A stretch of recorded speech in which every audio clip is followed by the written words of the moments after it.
الحمد لله وكفى وسلام على عباده الذين اصطفى أما بعد فأعوذ بالله من الشيطان الرجيم بسم الله الرحمن الرحيم ألا إن أولياء الله لا خوف عليهم ولا هم يحزنون الذين آمنوا وكانوا يتقون لهم البشرى في الحياة الدنيا وفي الآخرة لا تبديل لكلمات الله ذلك هو الفوز العظيم وقال النبي صلی اللہ علیہ وسلم من عادى لي وليا فقد آذنته بالحرب رواہ البخاری او کما قال علیہ الصلاۃ والسلام۔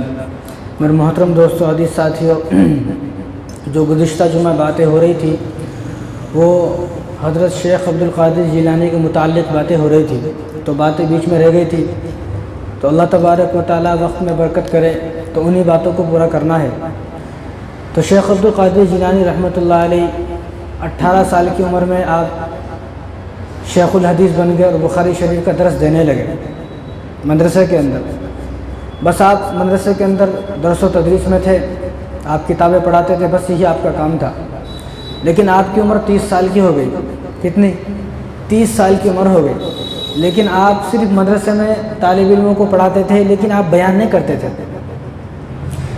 تو 30 سال کی جب عمر ہو گئی تو ایک دن خواب میں نبی کریم صلی اللہ علیہ وسلم آ گئے، تو حضور نے فرمایا اے میرے بیٹے، یعنی شیخ عبدالقادر جیلانی سے کیا کہا؟ بیٹے کہا۔ کیوں؟ کیونکہ آپ بھی سید ہیں، آپ حسن حسینی سید ہیں، لیکن والد کی طرف سے آپ کا جو سلسلہ نسب ہے، جو آپ کا سجائے نسب ہے، جو آپ کا خاندان ہے، وہ امام حسن تک ملتا ہے، اور والدہ کی طرف سے آپ کا جو شجرہ نسب ہے، آپ کا خاندان امام حسین تک ملتا ہے، اور آپ حضرت علی رضی اللہ تعالیٰ عنہ کی 11ویں نسل میں سے ہیں۔ عبدالقادر جیلانی رحمہ اللہ سے لے کر حضرت علی تک 11 خاندان، 11 نسل ہے۔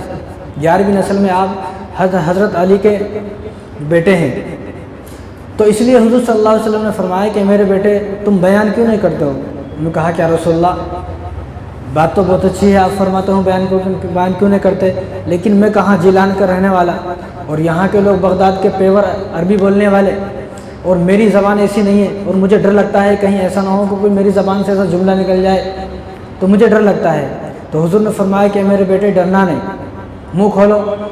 تو غوث پاک نے سپنے میں ہی، خواب میں ہی منہ کھولا، تو حضور صلی اللہ علیہ وسلم نے اپنے زبان مبارک کے اوپر سے، یعنی آپ صلی اللہ علیہ وسلم نے اپنی زبان مبارک کو باہر نکالا، اور آپ صلی اللہ علیہ وسلم نے اپنی زبان مبارک پر سے تھوک لیا اور اپنا لعاب مبارک ان کے منہ میں ڈالا، شیخ عبدالقادر جیلانی کے منہ میں ڈالا۔ ایک مرتبہ ڈالا، پھر دوسری مرتبہ، تیسری مرتبہ، اسی طرح 7 مرتبہ ڈالا، اور فرمایا کل سے جاؤ بیان کرو، بیان تم کرو گے، زبان تمہاری ہوگی، لیکن جملے میرے ہوں گے، الفاظ میرے ہوں گے، اور جو آپ کی زبان سے جو باتیں نکلیں گی وہ باتیں میری ہوں گی، صرف زبان آپ کی ہوگی۔ تو دوسرے دن بڑی ہمت کی، لیکن ہمت نہیں ہوئی بیان کرنے کی۔ تو دوسرے دن جب ہمت نہیں ہوئی تو اسی طرح سو گئے۔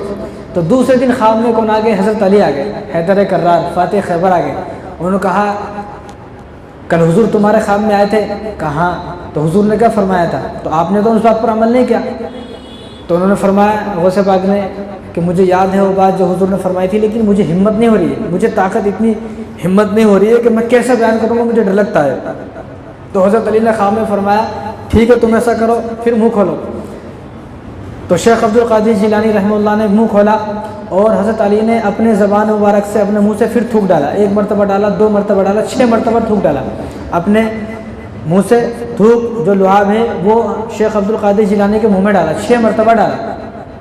اب شیخ عبدالقادر جیلانی نے پوچھا ان سے، حضرت علی سے، کہ کل حضور خواب میں آئے تھے تو انہوں نے 7 مرتبہ میرے منہ میں اپنا لعاب مبارک ڈالا، اور آپ نے 6 مرتبہ ڈالا، یہ کیا بات ہے؟ تو حضرت علی نے فرمایا کہ وہ ہمارے نبی ہیں، میں ان کا امتی ہوں، ایک ادنا سا غلام ہوں۔ امتی اور غلام اپنے نبی سے آگے نہیں جا سکتا ہے، لہٰذا حضور صلی اللہ علیہ وسلم نے آپ سے جو کہا ہے آپ ان بات پر عمل کریں۔ کیا مطلب کہ آپ بیان کریں۔ تو دوسرے دن جب آپ اٹھے تو آپ نے اعلان کروایا، لوگوں کو بھیجا کہ اعلان کرو کہ سارے کے سارے لوگ آج جو جامعہ نظامیہ مدرسہ ہے وہاں پر آ جائے، اور وہاں پر میں بیان کروں گا۔ اب لوگوں کے اندر جو شور ہوا، کیونکہ اب تک آپ سے جو علمی استفادہ حاصل کرتے تھے وہ صرف طالب علم تھے، کوئی بڑی عمر کے لوگ نہیں تھے، کیونکہ مدرسے کے لوگ یہاں نہیں آتے، یہاں کے لوگ مدرسے نہیں جاتے۔ اب بھی ایسا ہی ہے کہ یہاں کے لوگ کتنے جو لوگ مدرسے کو جاتے ہیں، اور مدرسے کے بچے یہاں نہیں آتے۔ اسی طرح وہ مدرسے کے طالب علموں کو مدرسے کے بچوں کو پڑھاتے تھے، لیکن آج عوام میں بات کرنے کی نوبت آئی اور عوام میں آج بات کرنا ہے تو عوام تو پہلی ان کے الفاظوں کی پیاسی تھی، ان کے علم کی پہلی پیاسی تھی امت، لیکن جب لوگوں کو معلوم ہوا کہ آج شیخ عبد القادر جیلانی بیان کرنے والے ہیں تو 70,000 کا مجمع جمع ہو گیا، 70,000 لوگ جمع ہو گئے اور آپ نے بیان کرنا شروع کیا، اور آپ نے جب بیان کیا تو آپ یہاں پر بیٹھے ہوئے ہیں، لیکن 70,000 کے مجمع میں جو آخری آدمی تھا اس تک بھی وہی آواز جاتی تھی جو فرسٹ پہلے والے آدمی کی آواز جا رہی ہے، یعنی جو بعد کا آدمی تھا اگر اس سے کوئی پوچھتا کہ آپ کہاں تھے، انہوں نے کہا کہ میں پہاڑوں کے پیچھے تھا۔ 70,000 کا مجمع تھوڑا ہوتا ہے کیا؟ یہاں 1,000 آدمی آ جائے تو وہاں تک جگہ بھر جاتی ہے، تو 70,000 لوگ تو کتنے ہوں گے؟ تو 70,000 کا جو مجمع تھا اس مجمع کا جو آخری آدمی تھا آپ کی زبان سے نکلے ہوئے جملے کو وہ بھی اسی طرح سمجھتا تھا جس طرح پہلی صف میں پہلا بیٹھا ہوا آدمی سمجھتا ہے۔ کیونکہ ان کو کسی مکبر کی ضرورت نہیں پڑی، کیونکہ جو میں بات بول رہا ہوں اور اسی بات کو کوئی دوسرا آگے تک پہنچا اس کو مکبر بولتے ہیں، تو انہوں نے فرمایا کہ آج مکبر کی ضرورت نہیں ہے، کیونکہ آج بیان کرنے کا حکم میرا نہیں ہے، یہ رسول اللہ صلی اللہ علیہ وسلم کا حکم ہے، میں ان کے حکم سے بیان کر رہا ہوں، تو لہٰذا جب میں حضور کے حکم سے بیان کر رہا ہوں تو میری آواز کو اس مجمع تک پہنچانے کی ذمہ داری بھی حضور کی ہے۔ تو اللہ تبارک و تعالیٰ نے اپنی قدرت کاملہ سے، اپنی قدرت سے ان کی آواز کو پورے 70,000 مجمع تک پہنچا دیا۔ تو آپ ایک مرتبہ بیان فرما رہے تھے تو بارش شروع ہو گئی، جب بارش شروع ہو گئی تو لوگ جانے لگے، تو آپ نے آسمان کی طرف دیکھا اور کہا کہ اللہ تو جانتا ہے کہ میں نے ان سب کو آپ کی محبت میں جمع کیا ہے، آپ کا دین سنانے کے لیے، آپ کا دین بیان کرنے کے لیے، رسول اللہ صلی اللہ علیہ وسلم کی سیرت بیان کرنے کے لیے، آپ کا قرآن ان کو سنانے کے لیے میں نے ان لوگوں کو جمع کیا ہے، میں بڑی مشکل سے میں نے ان کو جمع کیا ہے اور آپ جو ہے ان کو منتشر کر رہے ہو۔ اگر اللہ میں نے حقیقت میں ان کو آپ کی رضا کے لیے جمع کیا ہے تو یہ بارش ہوتی رہے، اگر میں نے آپ کی رضا کے لیے ان کو جمع نہیں کیا ہے تو بارش، یعنی اگر میں نے آپ کی رضا کے لیے ان کو جمع کیا ہے تو بارش رک جائے، اگر میں نے ان کو آپ کی رضا کے لیے جمع نہیں کیا تو بارش ہوتی رہے۔ تو جب اتنا کہا تو اللہ تبارک و تعالیٰ نے فوراً بارش کو روک لیا، جہاں تک وہ مجمع بیٹھا ہوا تھا وہاں تک بارش نہیں تھی غوث پاک کے سامنے، اور اس مجمع سے باہر سارے میں بارش تھی، وہاں اتنے کے اس درمیان بارش نہیں تھی، یعنی کیوں؟ کیونکہ ان لوگوں کو جو جمع کیا گیا ہے وہ غوث پاک نے رسول اللہ صلی اللہ علیہ وسلم کی محبت میں اور اللہ تبارک و تعالیٰ کا کلام سنانے کے لیے سچ مجھے میں جمع کیا ہے، ایسا نہیں کہ دین کی اور دنیا کی باتیں بتانے کے لیے اور دین سے لوگوں کو گمراہ کرنے کے لیے اس لیے جمع نہیں کیا، بلکہ دین ہر کسی تک پہنچ جائے اس لیے لوگوں کو جمع کیا ہے، اور دنیا سے بچ جائیں، دنیا کے خرافات سے بچ جائیں، گناہوں سے نفرت ہو جائے، اس لیے آج غوث پاک نے تمام لوگوں کو جمع کیا ہے۔ تو دیکھا کہ بارش بالکل رک گئی، اور اسی طرح آپ بیان کر رہے تھے تو ایک چڑیا اوپر سے بیٹ کر چلی گئی، چڑیا پاخانہ کر کے ان کے اس پر جو کرتا کا دامن تھا اس دامن پر کرتے پر بیٹ کر بھاگنے لگی، اڑنے لگی، تو آپ نے اس چڑیا کی طرف دیکھا، آپ کو غصہ آیا، آپ جلال میں تھے تو اتنا غصہ آیا کہ اس چڑیا کی طرف دیکھا تو وہ چڑیا وہیں پر مر کر نیچے گر گئی، اور آپ نے پھر وہ اپنا جبہ اتارا اور خادم سے کہا کہ اس جبے کو دھو، اور دھونے کے بعد اس جبے کو کسی کو صدقہ کر دو، اب مجھے اس جبے کی ضرورت نہیں ہے۔ تو آپ ایسے تھے، تو بیان کے درمیان بارش ہوئی، یعنی اللہ کی رضا کے لیے لوگوں کو جمع کیا، اپنے فائدے کے لیے لوگوں کو جمع نہیں کیا۔ یہاں جو باتیں ہوتی ہیں جی کسی جلسے میں، کسی مدرسے میں، کسی مسجد میں جو باتیں ہوتی ہیں وہ اللہ کی رضا کے لیے باتیں ہوتی ہیں، اللہ کی باتیں کسی طرح لوگوں تک پہنچ جائے اور لوگ تمام گناہوں سے بچ جائے، بس اسی لیے لوگوں کو جمع کیا جاتا ہے۔ اور آپ کے بارے میں مشہور تھا کہ حضور صلی اللہ علیہ وسلم آپ سے ملاقات کرنے کے لیے آتے ہیں اور روزانہ آپ کو حضور صلی اللہ علیہ وسلم کی زیارت ہوتی تھی۔ ایک مرتبہ ایک بدبخت آدمی آیا، کوئی نالائق آدمی آیا، اس نے کہا کہ آپ کے بارے میں لوگوں نے مشہور کیا ہوا ہے کہ آپ کو روزانہ حضور صلی اللہ علیہ وسلم کی زیارت ہوتی ہے، حضور صلی اللہ علیہ وسلم آپ کے پاس ملاقات کے لیے آتے ہیں، مجھے اس بات کا یقین نہیں ہے۔ تو غوث پاک نے اس سے کہا تو ذرا پیچھے پلٹ کے دیکھ، تو اس نے ذرا پیچھے پلٹا تو حضور صلی اللہ علیہ وسلم واقعی میں جا رہے تھے، یعنی حضور صلی اللہ علیہ وسلم کی پیٹھ مبارک اس نے دیکھی، سامنے سے نہیں دیکھا بلکہ حضور صلی اللہ علیہ وسلم کی پیٹھ مبارک اس نے دیکھی، اور حضور صلی اللہ علیہ وسلم جا رہے تھے، یعنی حضور صلی اللہ علیہ وسلم کا چہرہ اس طرف تھا، اس نے صرف پیٹھ دیکھی، اس نے جیسا پلٹ کر دیکھا حضور جا رہے ہیں، پھر ایک دم کہا کہ واقعی میں نے حضور کو دیکھا ہے، پھر اس نے پلٹ کر دیکھا تو حضور نہیں تھے، اس نے کہا یہ کیا بات ہے، ابھی میں نے حضور کو دیکھا، حضور جا رہے تھے، میں نے جیسے حضور صلی اللہ علیہ وسلم کی پیٹھ مبارک کو دیکھا اور وہاں سے نظر گھما کر آپ کی طرف دیکھا اور آپ کو بتایا، پھر سے ان کو دیکھا تو حضور نہیں تھے۔ تو غوث پاک نے اس سے فرمایا کہ تیرا ایمان اتنا ہی تھا، جتنا تیرا ایمان تھا اتنا ہی تینے حضور کو دیکھا، کاش کہ تیرا ایمان مکمل ہوتا، کاش کہ تیرے دل میں حضور صلی اللہ علیہ وسلم سے سچی محبت ہوتی تو حضور صلی اللہ علیہ وسلم کو آج تو پیچھے سے نہیں دیکھتا بلکہ حضور صلی اللہ علیہ وسلم کو آج تو آگے سے دیکھ لیتا۔ تو ہمارا بھی ایمان اس طرح اتنا قوت اور ایمان ایسا مضبوط ہونا چاہیے کہ ہمارے خواب میں بھی حضور آئے، اور یہاں غوث پاک سے روزانہ جو ہے حضور صلی اللہ علیہ وسلم ملاقات کے لیے آ رہے ہیں، اور آپ کا نامی سب کو معلوم ہے شیخ عبد القادر جیلانی، اور آپ کا لقب جو ہے محی الدین ہے، یعنی دین کو زندہ کرنے والا۔ محی الدین کا مطلب دین کو زندہ کرنے والا۔ اور آپ ایسے نہیں، بلکہ آج کل تو اگر کسی عالم کے پاس، کسی صوفی صاحب کے پاس، اور کسی جو ہے ہمارے جو بزرگ ہیں اکابرین ہیں، اگر کسی کے پاس زیادہ پیسہ آ جائے تو لوگ حیران ہو جاتے ہیں، لیکن آپ اتنے مالدار تھے، اتنے امیر تھے، جو آپ کے سر پر امامہ رہتا تھا، امامہ، اس امامے کی قیمت صرف 70,000 روپے ہوتی تھی اس زمانے کی، اور آج کے تو وہ 70 کروڑ روپے ہوتے ہیں۔ آج سے کتنے 800 سال پہلے کی بات ہے، وہ 561 ہجری میں آپ کا انتقال ہوا ہے، آپ کی وفات ہوئی ہے، وہ 561 ہجری ہے، اور آج 1445 ہجری ہے، تو 800 سال پہلے جو آپ کا امامہ تھا، آپ کے امامے کی قیمت ہی صرف 70,000 روپے تھی۔ ایک مرتبہ ایک شخص آیا آپ کے پاس، لوگ آپ کے پاس آتے تھے اپنے پریشانیوں کو لے کر، اپنی مصیبتوں کو لے کر، اپنی تکلیفوں کو لے کر آپ کے پاس آتے تھے، کیونکہ حضور صلی اللہ علیہ وسلم نے ارشاد فرمایا کہ اگر کسی کو اللہ تبارک و تعالیٰ نے پیسہ دیا ہے، مال دیا ہے، دولت دی ہے، تو وہ اس لیے نہیں دی ہے کہ وہ اپنا آپ کھاتا رہے، بس اپنے بچوں کو کھلاتا رہے، خود کھاتا رہے بس، اور کسی کو پوچھے نہ، بلکہ نہیں، بلکہ حضور صلی اللہ علیہ وسلم نے فرمایا، حضور صلی اللہ علیہ وسلم نے ارشاد فرمایا کہ بعض لوگوں کو اللہ تبارک و تعالیٰ نے مال اس لیے دیا ہے کہ وہ اپنے اوپر بھی خرچ کرے اور غریبوں پر بھی خرچ کرے، جب تک وہ خرچ کرتا رہتا ہے تو اللہ تبارک و تعالیٰ اس کے مال میں برکت ڈالتے رہتے ہیں، جب وہ صرف اپنے اوپر خرچ کرتا ہے، غریبوں کے اوپر خرچ نہیں کرتا، تو اللہ تبارک و تعالیٰ اس کے مال کو چھین لیتے ہیں، ضائع ہو جاتے ہیں، اس کا مال بالکل ختم ہو جاتا ہے، ضائع ہو جاتا ہے۔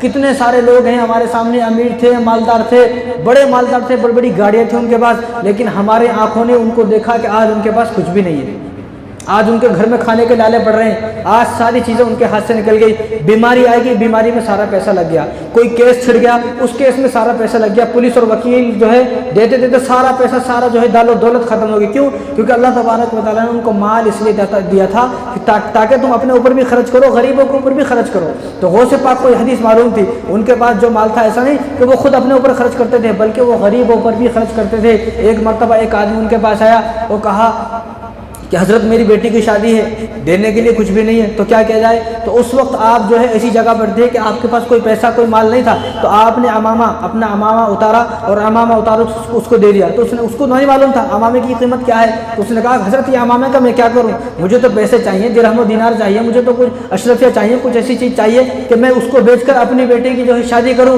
تو آپ نے فرمایا کہ تم جاؤ اس امامے کو بیچو، اس امامے کو کسی کو بیچو، پھر آنا۔ تو اس نے جب اس امامے کو بیچا تو وہ 70,000 درہم، 70,000، وہ بھی پریشان ہو گیا، 70,000، میں تو سوچ رہا تھا امامے کی قیمت کوئی 200-400 روپے ہوں گی، یہاں 70,000 درہم کی اس کی قیمت ہے۔ تو اس نے آیا، غوث پاک کے پاس آیا اور آپ کا شکر ادا کیا کہ اس میں تو ایک بیٹی کی نہیں بلکہ 10 بیٹیوں کی بھی شادی ہو سکتی ہیں۔ یعنی لوگ ان کے پاس اپنی پریشانیاں لے کر آتے تھے اور وہ لوگوں کی پریشانیوں کو حل کرتا تھا۔ یہاں تو کوئی مالدار آدمی ہے، اس کے پاس جانے کو ڈر ہوتا ہے، کہیں ایسا نہ ہو ہم اس سے پیسے مانگنے گئے تو انہیں ہمارے سے پیسے مانگ لیتا۔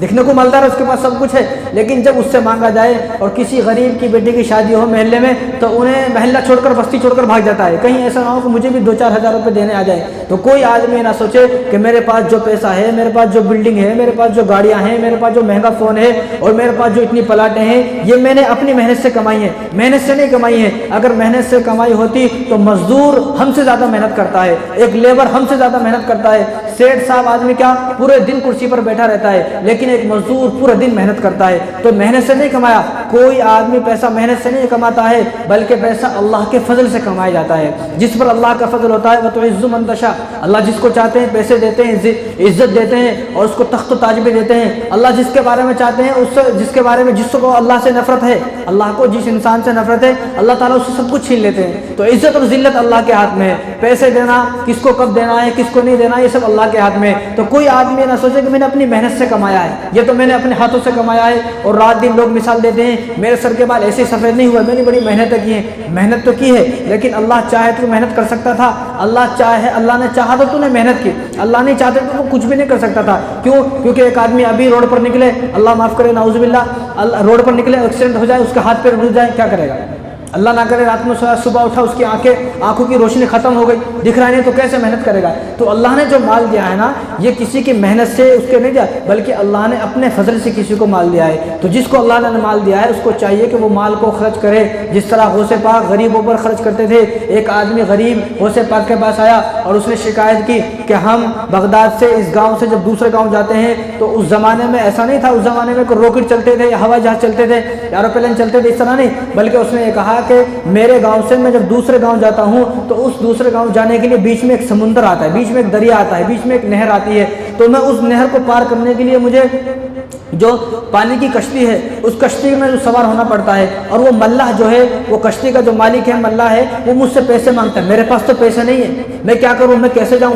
آپ کچھ ایسا کریں کہ جو میں وہاں روزانہ چلے جاؤں، اور میرا تو روزانہ کا کاروبار ہے، روزانہ وہاں سے آنا ہے، روزانہ جانا ہے، کیونکہ میرا کاروبار ہے، کھیت کھلیانے وہ سب ادھر ہیں اور میرے پاس اتنے پیسے نہیں ہوتے ہیں، اور وہ نہ ادھار کرتا ہے۔ تو غوث پاک نے اس کا ہاتھ پکڑا، شیخ عبد القادر جیلانی نے اس کا ہاتھ پکڑا اور اس ملاح کے پاس گئے اور کہا کہ تو یہ بتا کہ تیری کشتی میں روزانہ کتنے لوگ غریب سوار ہوتے ہیں جو پیسے نہیں دے سکتے ہیں؟ تو اس نے تعداد بتائی ہوگی، جتنی بتائی ہوگی، تو ان سب کے حساب سے آپ نے 1 سال کے پیسے اس کو دیے کہ ان غریبوں کی طرف سے 1 سال کے ان کا کرایہ میں دے رہا ہوں، جتنا بھی ان کا کرایہ ہے ان تمام غریبوں کو روزانہ تیری ذمہ داری ہے، فری میں وہاں چھوڑنا ہے اور فری میں وہاں سے یہاں لانا ہے۔ اور ایک آدمی غوث پاک کے زمانے میں ڈھول بجاتا تھا، ڈھول بجاتا، اس کو کافی سمجھاتے تھے آپ بھئی تو یہ ڈھول کیوں بجاتا ہے، یہ ڈھول کو اسلام میں نہیں ہے، ڈھول کیوں بجاتا ہے؟ تو اس نے کہا کہ مجھے اور کچھ آتا نہیں، مجھے ڈھول بجانا ہی آتا ہے اور اس کے علاوہ میں کچھ کام کر ہی نہیں سکتا۔ اب وہ ڈھول بجاتے بجاتے اس کی زندگی گزر گئی، 70 سال کی عمر ہو گئی۔ اب 70 سال کی جب عمر ہو گئی تو اس کو ہاتھ میں وہ طاقت نہیں رہی، کیونکہ 70 سال کا جو آدمی ہو جاتا ہے اس کے ہاتھ میں وہ طاقت نہیں ہوتی ہے، اور ڈھول طاقت سے بجایا جاتا ہے، ایک بوڑھا بزرگ آدمی ڈھول نہیں بجا سکتا، تو وہ 70 سال کا ہو گیا، ہاتھوں میں طاقت نہیں ہے، ڈھول نہیں بجا سک رہا ہے۔ اب وہ بیچارہ ایک گلی میں پڑا ہوا ہے، اس کو کوئی پوچھنے کے لیے تیار نہیں ہے، بھوک اور پیاس سے مرا جا رہا ہے۔ تو غوث پاک کو جب معلوم ہوا کہ بھئی وہ ڈھول بجانے والا کہاں ہے، تو کسی نے بتایا کہ وہ 70 سال کا ہو گیا، اس کی عمر ہو گئی، اس کے ہاتھوں میں اتنی جان نہیں ہے، اب وہ ڈھول نہیں بجاتا ہے، کسی گلی کوچوں میں پڑا رہتا ہے، بھیک مانگتا رہتا ہے۔ تو غوث پاک نے ایک اشرفیوں کی پوری تھیلی، اشرفیوں کی پورا تھیلا اور پورا ایک گٹھڑی کو باندھا اور ایک خادم کو بھیجایا کہ جاؤ اس کو دے کر آؤ، اور اس سے میرا نام بتانا نہیں، اس سے یہ نہیں کہنا یہاں تو اگر کسی کو 100 روپے دینے کی نوبت آ گئی تو ہم سوچتے ہیں کسی طرح میرے فوٹو ہو جائے، کس طرح وہ بھی ہو سامنے، میں بھی ہوں، 100 روپے ہاتھ میں ہو، اور کسی طرح فوٹو پورے جو ہے بینروں پہ، بڑے بڑے بینروں پہ لگائی جائے کہ میں نے بھی کسی کی جو ہے 1500 سے مدد کی ہے، اور یہاں اشرفیوں کی تھیلا بھر کر دیا ہے، اور کہا کہ اس سے یہ نہیں کہنا میں نے دیا ہے، بس اس کو دے کر آ جانا۔ تو جب ایک خادم جب اشرفیوں کی تھیلا لے کر اس کے پاس گیا اور اس کے پاس جا کر اس کو وہ پیسے دیے، تو جب وہ جانے لگا کس نے دیے ہیں پوچھا، تو انہوں نے کہا کہ بھائی یہ کسی نے بھی دیے ہوں، تو تیرے کو کیا مطلب ہے، تو اپنے پیسے رکھ اور موج کر، عیش کر۔ تو وہ جب خادم جانے لگا تو اس نے اس کا ہاتھ پکڑا، وہ جو ڈھول بجانے والا اس نے ہاتھ پکڑا کہ مجھے پتا ہے یہ پیسے کس نے دیے ہیں، کہ اس حال میں بھی جو میری مدد کر سکتا ہے، کہ میں نے پوری زندگی کسی کی بات نہیں مانی ہے، میں اپنے حساب سے چلا ہوں، لیکن اس حال میں بھی اس پورے بغداد میں جو میری مدد کر سکتا ہے، اس پورے بغداد میں صرف ایک ہی آدمی ہے اور اس کا نام شیخ عبد القادر جیلانی ہے۔ یہاں کون ہے؟ یہاں مدد کر رہے ہیں، یہاں ہم لوگ کسی کو بولے میری مدد کر، جھوٹ بولتا بھائی، مدد کرنے کی کوئی ضرورت نہیں، اور وہاں مدد کی جا رہی ہے، اور فرمائیں کہ اس کو میرا نام نہیں بتانا، لیکن آپ کے اندر اتنا اخلاص تھا کہ اس بھکاری نے بھی، ڈھول بجانے والے نے بھی یہ کہا کہ اس حالت میں جو میری مدد کر سکتا ہے وہ صرف ایک ہی آدمی ہے، اور وہ غوث پاک ہے۔ شیخ سعدی رحمۃ اللہ علیہ جو ہے وہ حج کرنے گئے، آپ کے اندر اللہ کا خوف کتنا تھا۔ آج تو ہم لوگ یہ سوچتے ہیں کہ بس غوث پاک کے نام پر ایک دعوت کر لی، بس اب ہمارا ان کا رشتہ اتنا ہی ہے، اتنا تعلق، اس سے آگے ہمارا کوئی تعلق نہیں ہے۔ ان کے اندر کتنا خوف تھا۔ وہ حج کرنے گئے، شیخ سعدی رحمۃ اللہ علیہ حج کرنے گئے تو دیکھا کہ بیت اللہ شریف کے چاروں طرف مجمع ہے، بہت بھیڑ ہے، اور ایک آدمی بیت اللہ کا غلاف پکڑ کر یہ بول رہا ہے یا اللہ یا تو مجھے معاف کر دے، میرے گناہوں کو معاف کر دے، یا مجھے کل قیامت کے دن اندھا اٹھانا، نابینا اٹھانا، مجھے قیامت کے دن اندھا اور نابینا اٹھانا۔ کیوں؟ کیونکہ میں کل قیامت کے دن رسول اللہ صلی اللہ علیہ وسلم کا سامنا نہیں کر سکتا، اتنے گناہوں کے ساتھ، میرے سر پہ اتنے گناہ ہیں، میں ان گناہوں کے ساتھ آپ صلی اللہ علیہ وسلم کا کیسے سامنا کروں گا، کیسے میں ان کا سامنا کروں گا، کیسے میں ان کے سامنے حاضر ہوں گا، یا تو مجھے معاف کر دے، میری بخشش کر دے، یا تو مجھے اندھا بنا کر اٹھا۔ اب لوگ حیران ہیں، یہ کون ہے، یہ آدمی کون ہے جو اس طرح دعا کر رہا ہے، کعبہ کا غلاف پکڑ، یہ کون دعا کر رہے ہیں؟ یہ غوث پاک دعا کر رہے ہیں۔ کیوں؟ وہ ولی ہیں، ولیوں کی بھی ولی ہیں، امام الاولیاء ہیں اور پیدائشی ولی ہیں۔ یہ وہ بچہ ہے کہ جس نے پیدا ہوتے ہی روزے رکھنے شروع کر دیے، واحد بچہ ہے دنیا کا، قیامت تک اب کوئی ایسا بچہ آنے والا شاید نہیں ہے کہ جو پیدائش سے ہی روزہ رکھنا شروع کر دے۔ ایسا بچہ جو پیدا ہونے کے بعد 18 پارے جس کو حفظ یاد ہے، امام الاولیاء ہیں، وہ تمام ولیوں کے ولی ہیں، اور وہ کیا کہہ رہے ہیں؟ میرے گناہوں کو معاف کر دیں۔ آپ دل پہ ہاتھ رکھ کر یہ سوچیں، کیا شیخ عبد القادر جیلانی کے نامہ اعمال میں کوئی گناہ ہو سکتا ہے کیا؟ کوئی بھی گناہ نہیں ہو سکتا ہے، ان کے نامہ اعمال میں کوئی گناہ نہیں ہو سکتا ہے۔ اگر گناہ ان کے نامہ اعمال میں ہوتا تو ان کی محبت ہمارے دلوں میں نہ ہوتی۔ جن کی زندگی گناہوں سے بھری رہتی ہے، کسی انسان کے دل میں اللہ اس کی محبت کو نہیں ڈالتے ہیں، اللہ اسی انسان کی محبت کو دلوں میں ڈالتے ہیں جو گناہوں سے پاک و صاف ہوتا ہے۔ اور یہ کیا فرما رہے ہیں؟ یا اللہ یا تو میرے گناہوں کو معاف فرما، یا مجھے کل قیامت کے دن اندھا بنا کر اٹھا، نابینا بنا کر اٹھا۔ اب یہاں پر مجمع ہے، وہ مجمع والے بھی حیران ہیں۔ اب شیخ سعدی پیچھے کھڑے ہوئے یہ سن رہے ہیں۔ اب شیخ سعدی نے بھیڑ کو ہٹایا اور آگے گئے تو دیکھا کہ یہ کون ہے دعا کرنے والا۔ دعا کرنے والا جب دیکھا گیا تو دیکھا تو وہ شیخ عبد القادر جیلانی غوث پاک تھے جو یہ دعا کر رہے تھے۔ حالانکہ ان کو کیا ضرورت ہے دعا کرنے کی، وہ بھی یہ دعا کر رہے ہیں۔ اتنا خوف ان کے دل میں، اور ہمارے دل میں خوف نام کو بھی خوف نہیں ہے۔ ہمارے سامنے اذان ہوئی ہے، میرے لیے اذان ہوئی ہے، لیکن میرے دل پہ ذرا بھی جھومی رہی ہو، میرے دل میں کوئی خوف بھی آیا ہو، کوئی خوف نہیں ہے۔ اذان ہو رہی ہے، میں سوچتا ہوں کسی اور کے واسطے ہو رہی ہے، میرے واسطے نہیں ہو رہی ہے۔ اب یہ سوچیں، جو لوگ یہ بولتے ہیں میں غوث پاک کا دامن نہیں چھوڑوں گا، میں ان لوگوں سے پہلے بولتا ہوں پہلے غوث پاک کا دامن پکڑو۔ پکڑیں گے تو چھوڑیں گے کہاں سے؟ جس نے پکڑا ہی نہیں، پہلے غوث پاک کا دامن پکڑنا ہے، پھر یہ بات کرنا ہے کہ غوث پاک کا دامن نہیں چھوڑیں گے۔ جو زندگی میں نماز پڑھنے کو تیار نہیں ہے، یہ اس نے کیسا غوث پاک کا دامن پکڑا ہوا ہے؟ جو روزانہ 8 بجے 9 بجے سو کر اٹھتا ہے، جس کی نہ جانے کتنی نمازیں زندگی میں سے چلی گئی، جو آدمی اسلامی لباس اپنانے کو تیار نہیں ہے، جو اپنا چہرہ غوث پاک کا چہرہ بنانے کو تیار نہیں ہے، وہ آدمی بھی یہ بولتا ہے کہ میں غوث پاک کا دامن نہیں چھوڑوں گا۔ یہ تو ساری جھوٹی باتیں ہیں۔ ہمارے دل میں اتنا حسد، اتنا بغض، اتنی لڑائی، اتنی غیبتیں، اتنی چغلا چاٹی اور اتنے جو ہے جھگڑے، گھروں کے اتنے جھگڑے، گھر میں بے حیائی، بے پردگی، ٹی وی، فلمیں، گانے، ڈرامے، اتنی ساری چیز کا آدمی، اتنے سارے گناہ کرنے والا آدمی بھی یہ بولتا ہے کہ میں بھی غوث پاک کا دامن نہیں چھوڑوں گا۔ خاص کر کے خواتین، وہ خواتین جو گھروں میں کبھی نماز پڑھنے تیار نہیں ہے، جمعہ ٹو جمعہ بس نماز پڑھتی ہیں، وہ جمعے کے دن بھی 2 رکعت جمعے کی نماز پڑھتی ہیں، حالانکہ عورتوں پر جمعے کے دن جمعے کی نماز نہیں ہے، ان کے لیے ظہر کی نماز ہے۔ وہ عورت بھی یہ بولتی ہے کہ میں بھی غوث پاک کی دامن نہیں چھوڑوں گی۔ عجیب بات ہے۔ غوث پاک کا دامن چھوڑنے کے لیے پہلے ان کا دامن پکڑنا پڑے گا، پہلے ان کے نقش قدم پر چلنا پڑے گا، پہلے ان کی کہی ہوئی باتوں پر عمل کرنا پڑے گا۔ غوث پاک کون تھے؟ غوث پاک وہ تھے کہ جنہوں نے 40 سال تک عشاء کی وضو سے فجر کی نماز ادا کی ہے۔ عشاء کی وضو سے، یعنی عشاء میں وضو کر لیا، عشاء کی نماز پڑھی، وضو کرنے کے بعد اب پوری رات عبادت کر رہے ہیں، پوری رات قرآن پڑھ رہے ہیں، پوری رات اللہ اللہ کر رہے ہیں۔ اسی طرح فجر کی نماز ہو گئی۔ اب جو وضو کیا، جس وضو سے عشاء کی نماز پڑھی، پوری رات عبادت کی، اب اسی وضو سے فجر کی نماز پڑھ کے گھر کو جا رہے ہیں۔ کتنے سال؟ 40 سال۔ اور 40 سال تک آپ غوث پاک وہ رات میں نفلوں میں 1 قرآن پڑھتے تھے، رات میں 1 قرآن پڑھتے تھے، نفلوں میں 1 قرآن۔ 25 سال تک ٹھہر کے قرآن پڑھتے رہے۔ آخر کے اب 40 میں سے 25 نکالے تو 15 سال بچے۔ 15 سال میں وہ ضعیف ہو گئے، کیونکہ 91 سال کی عمر میں تو ان کی وفات ہوئی۔ اب جب وہ ضعیف ہو گئے، ان کے پیروں میں اتنی طاقت نہیں رہی، تو انہوں نے ایک مسجد کے اندر ہی ایک پلر بنایا۔ پلر بنوایا کس سے؟ وہ پلر بنانے کے بعد اس پلر پہ ایسا ٹیک لگا کر نماز پڑھتے تھے 15 سال۔ رات میں قرآن، نماز فرض نماز نہیں بلکہ رات میں نفل پڑھ رہے ہیں، اور رات کو نفل میں روزانہ 1 قرآن پڑھتے تھے۔ شروع کے 25 سال ٹھہر کر پڑھتے تھے، جب ضعیف ہو گئے، آخر عمر ہو گئی، وفات کا وقت قریب ہوا، تو 15 سال میں اتنی ہمت نہیں رہی، پیروں میں اتنی طاقت، اتنی قوت نہیں رہی، تو آپ ٹیک لگا کر، اس طرح کھمبے کو ٹیک لگا کر، پلر کو ٹیک لگا کر 15 سال تک آخر کے جو اسی طرح رات میں 1 قرآن پڑھتے تھے۔ یہاں قرآن کو چھونے کے تیار نہیں ہے۔ جو آدمی قرآن کو 1 سال میں کبھی چھیتا بھی نہیں، ہاتھ بھی نہیں لگاتا ہے، فون کے اوپر کوئی دھول نہیں چڑھے گی، ٹی وی کے اوپر کوئی دھول نہیں چڑھے گی، گھر میں فرش روزانہ صاف ہوگا، لیکن قرآن کو کبھی کھول کے بھی نہیں دیکھ سکتے۔ بہت اچھا بہانہ ہے، میرے کو تو قرآن پڑھنا نہیں آتا۔ کتنا اچھا بہانہ ہے، نہیں میرے کو تو قرآن پڑھنا، ٹھیک ہے آپ کو قرآن پڑھنا نہیں آتا، لیکن جو ہمارے گھروں میں مسجدوں میں قرآن رکھا ہوا ہے، اس کو کھول کر دیکھنا کس نے منع کیا ہے؟